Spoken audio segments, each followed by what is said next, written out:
Well, howdy there, folks. This is your host, ID Jester. Welcome back to another installment of Legions of War, the high fantasy card game of strategic and tactical warfare between various races.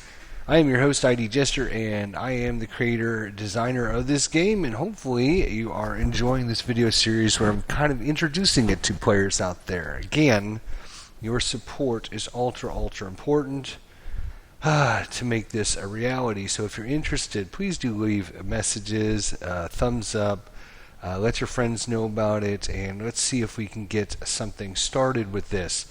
So hopefully you've been watching last episodes. We actually did a little playthrough and analyzed how the game flow happens, and talked about some tactical and strategic decision making that the players are going to have throughout the gameplay. Of course, here's all the mumbo jumbo of all rights are being reserved, no part of this publication can be reproduced, etc., etc. And the goals and the reasons for me creating this video series. So let's get right into it. This episode, we're actually going to look at some important aspects that we talked about in the beginning of the series when we talked about a pregame setup where players are going to choose one race to play and choose 4 units of that race to bring to the table. There is going to be some deck building, but very little, because card sets are already made up for you and you cannot mix and match card sets. So once you choose a specific card set, whether that be goblins or knights or wizards or rogues or clerics or dark elves or succubuses or whatever, you're going to have a set number of cards. So in this episode, we're going to show you a couple examples of exactly what we're talking about. You've seen many of these cards played if you've been watching this video series. Of course, each race card is going to have 12 total cards, 10 race cards made up of units, items, and skills, and 2 unique location cards, and each specific unit set is also going to have 12 cards, 10 cards made up of units, items, and skills, plus 2 unique location cards as well, which is going to give you a total of 50 cards that are going to be made up of your units, your items, and your skills, plus 10 location cards that you're going to shuffle in with your opponent's 10 to create our location deck. So, without further ado, let's introduce, from the race of the kingdom, we are talking about the knights. So after our little playthrough, I went through and adjusted a few things here. Some things I saw that I didn't like, some things that I thought were overpowered or underpowered, and slightly made some adjustments to them. Plus, we also have the brand new physical token on the top right hand corner showing what kind of damage they do. As you can see, all the knights actually do physical damage. You can see there's only 8 cards there because that's all I can fit on one page. We have another 4 here we'll get to in just a few seconds. So you can see we actually have 2 armored knights, and they have stats of 4 dice, a 3 life level, and of course, being armored, when an opponent rolls a 1 on an attack dice, 1 wound is blocked. So I don't think anything changed there other than they actually lost a dice and gained a life. So they went from 5-2 to a 4-3. Knights, again, all the knights have the same For the King ability. When a knight fails their death saving throw, they can reroll it 1 time. So you will notice all knights have that special ability.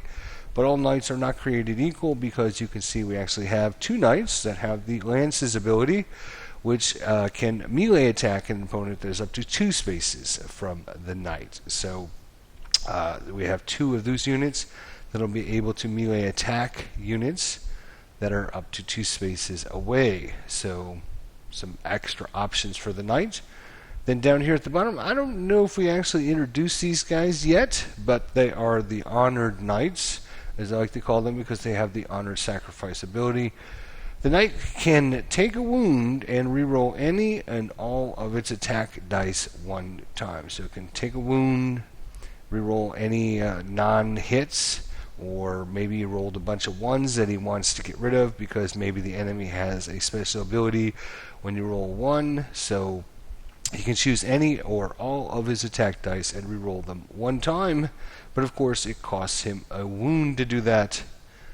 And those are your unit for the knight class there. So that kind of rounds it out. They are all melee, and they're all physical. And now we get into the knight's items. You can see he has a two-handed weapon, the Holy Knight's Sword. This has been kind of changed. The ability now is when a 6 is rolled during an attack, this unit is going to heal 2 wounds 1 time. So changed that from what it originally was. I think it was 1 wound is... if you roll a 6, you gain 1 wound, so it's kind of been slightly increased for the non-knight player, and increased as well for the knight player. So the Blessed Servant, if this weapon is given to a knight, when they roll a 6 on an attack dice, they heal 4 wounds 1 time. I think after a little playthrough, I think healing wounds and getting rid of wounds is going to be ultra important in this game, because it seems like you don't have many wounds to begin with, so keeping as much life level as you can is going to be ultra important. So this has been changed from every time a knight rolled a 6 on an attack dice, they healed 1 wound. So you can see now they actually gain 4 wounds 1 time if they roll a 6 on their attack dice.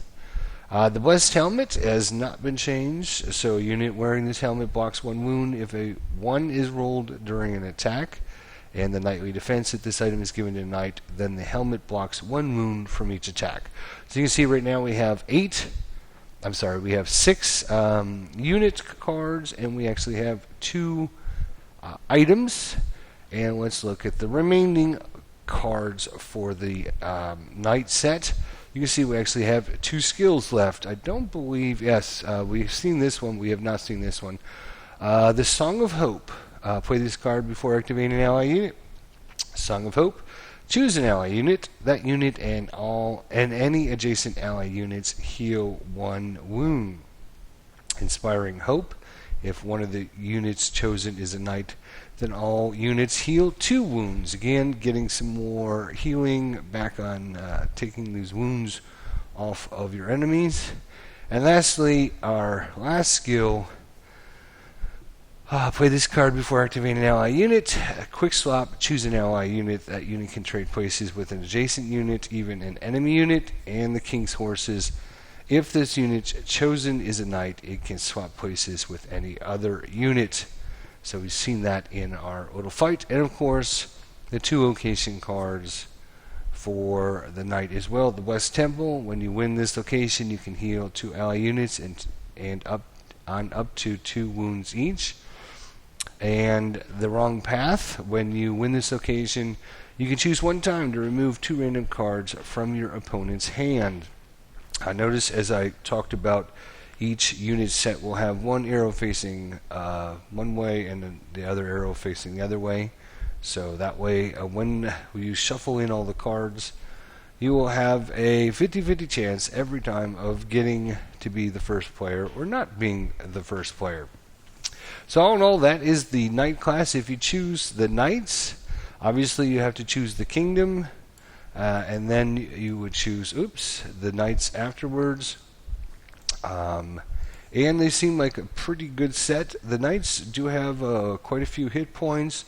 They do some pretty decent damage, and their For the King power seems really good to keep them alive a lot longer than some of the others. Plus their item cards are pretty good as well as their skills. Very good set. In fact, who is going to even stand up to these knights? Man, they seem pretty darn tough.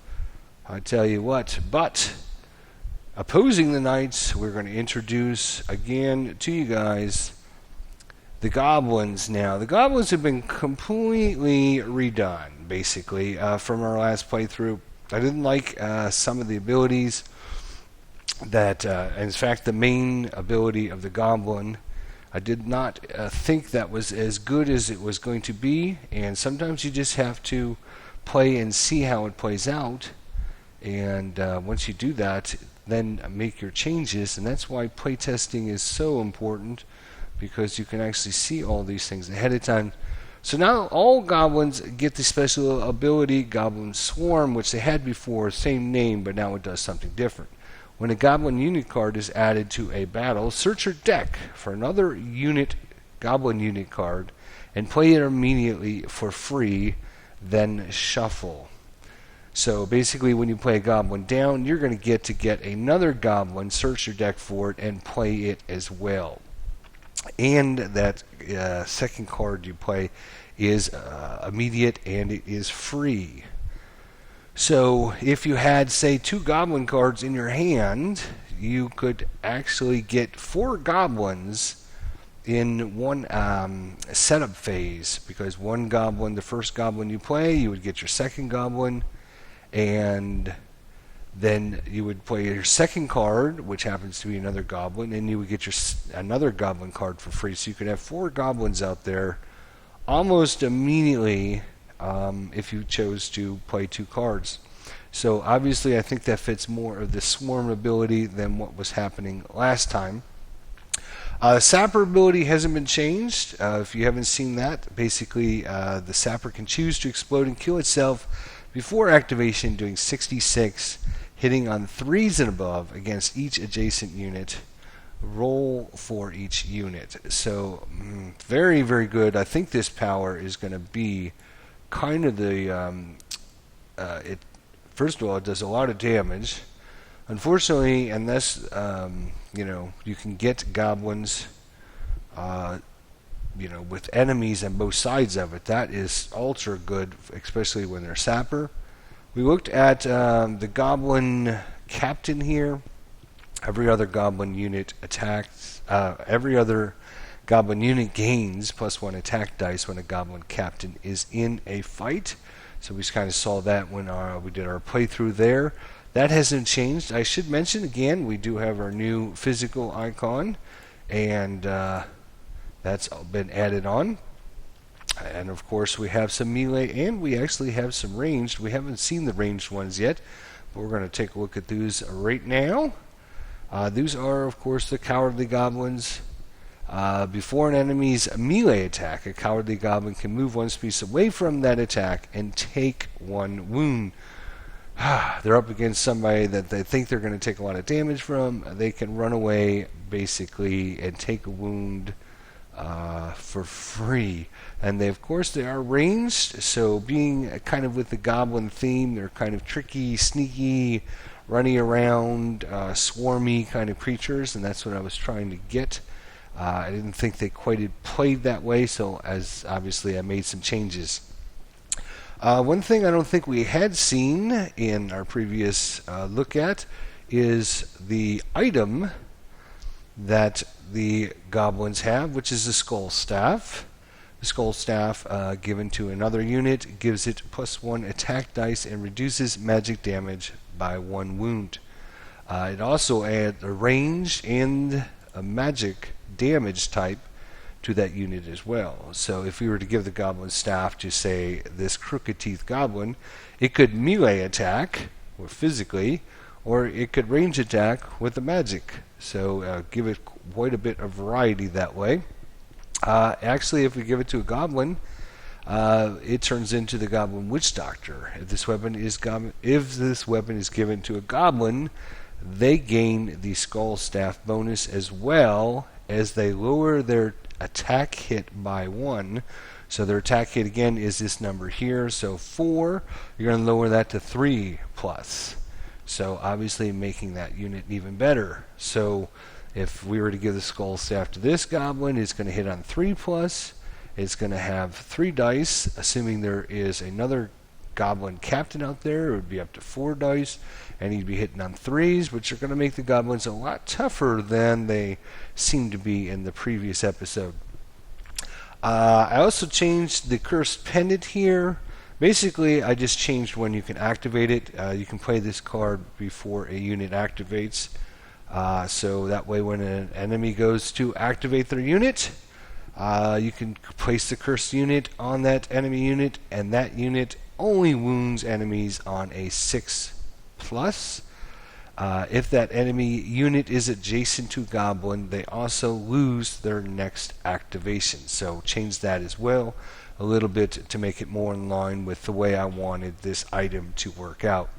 Again, everything is subject to change, alterations, adding, subtracting, and everything, because obviously we're in alpha process here. So that's the first 8 cards. We have 2 more. Notice we have 2, 4, 6 unit cards.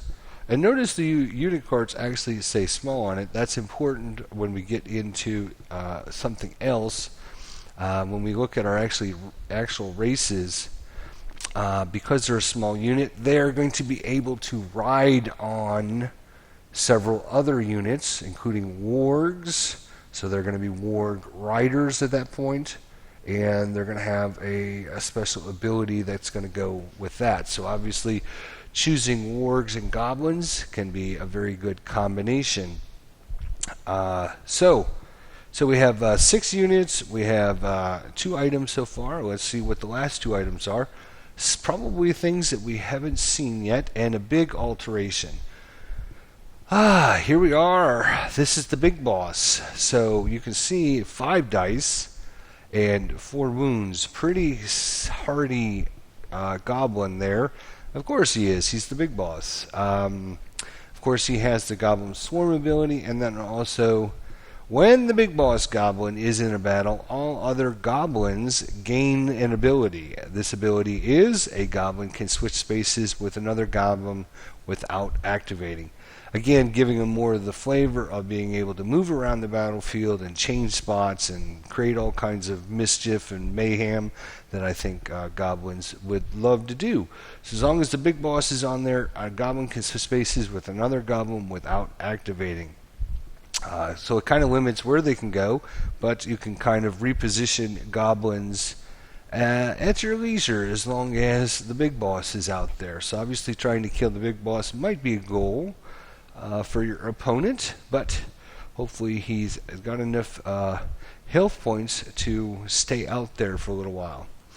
And then we have the Horde ability, which has been completely redone because I didn't like how it turned out in our playthrough.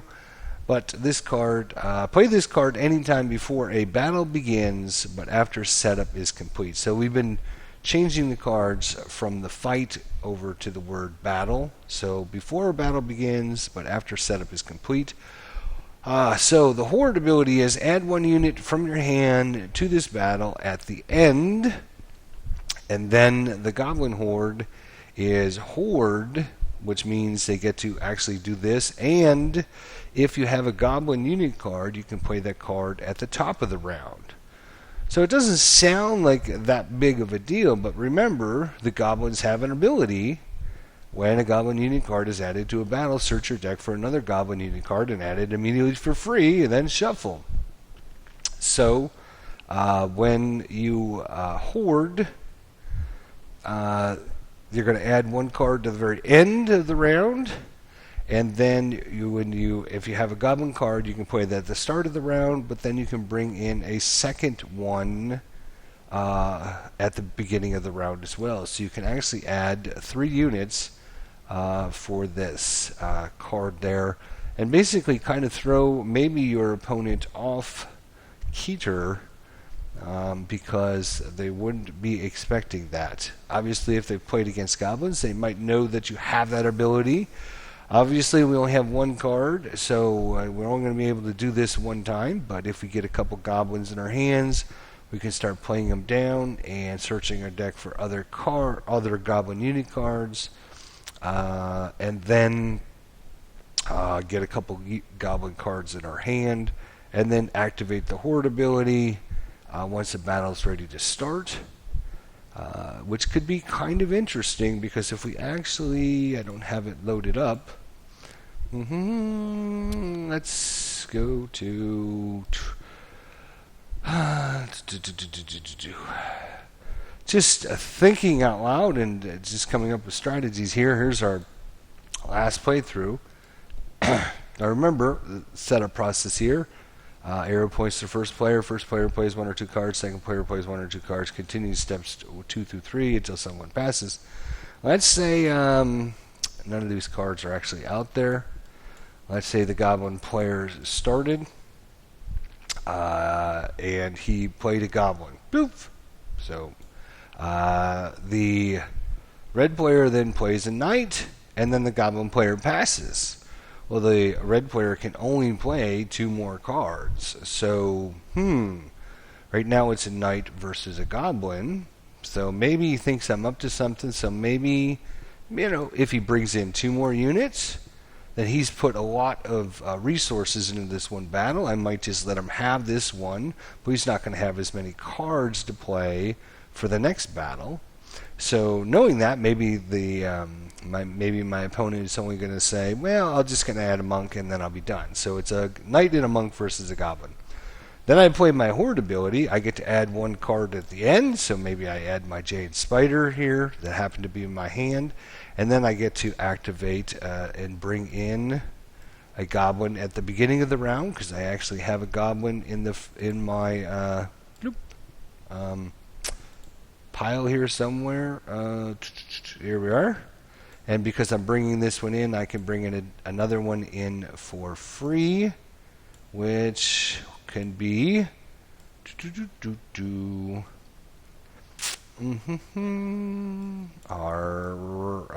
don't have a ranged one, but we could just bring in another one. So we'll just say actually I can bring in the big boss, which might even be better, or goblin captain. We have a captain. We'll bring in another goblin captain. So all of a sudden it's gone from a knight and a monk versus a goblin to a knight and a monk versus a giant spider and 3 goblins. So I think that horde ability is going to bring in some tough decisions for your opponent to decide whether or not you actually have that card in your hand, and he should put in extra resources into trying to keep that location.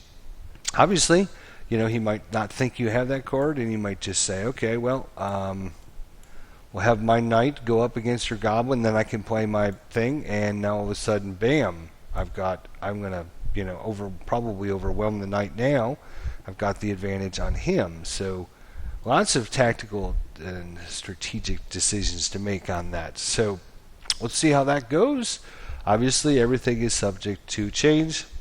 And last but not least, we have our 2 location cards here, which are the Cursed Land. When you win this card, you can choose 1 time to remove 1 enemy unit from a fight. Oh, so good. So good. Can change the outcome, and if you don't think you're going to be able to remove someone or be able to kill it, you can just, or get the enemy down to just 1 unit left, and then play this card. And activate its power, and boom, all of a sudden you win that fight. And then of course the swamp hunt, which we've seen, you can win when you win this location. You can choose 1 time to move an item from 1 unit to any other unit. Oh, so good as well. Prevents your opponent from playing unit cards on their units, because that we can steal those, or prevents the opponent from playing bad cards on your units, because you can then remove it and place it on, like the cursed pendant we had looked at not too long ago. So if my opponent had won this card, the Swamp Hut, I'd be a little hesitant to play this card on one of his units, because he would then activate the Swamp Hut, and then he could move this to a different unit, probably put it on my unit, and then my unit's going to be cursed, which obviously wouldn't be a very good thing. So all in all, I think that is pretty much exactly what you're going to be seeing. Notice the goblins, actually we have 1, 2, 3, 4, 5, 6, 7 goblins with the big boss, we have 2 items and only 1 skill, which is obviously different than the Knights. The Knights had a 6-2-2. This has a 7-2-1 combo. So obviously they both add up to 10 cards each.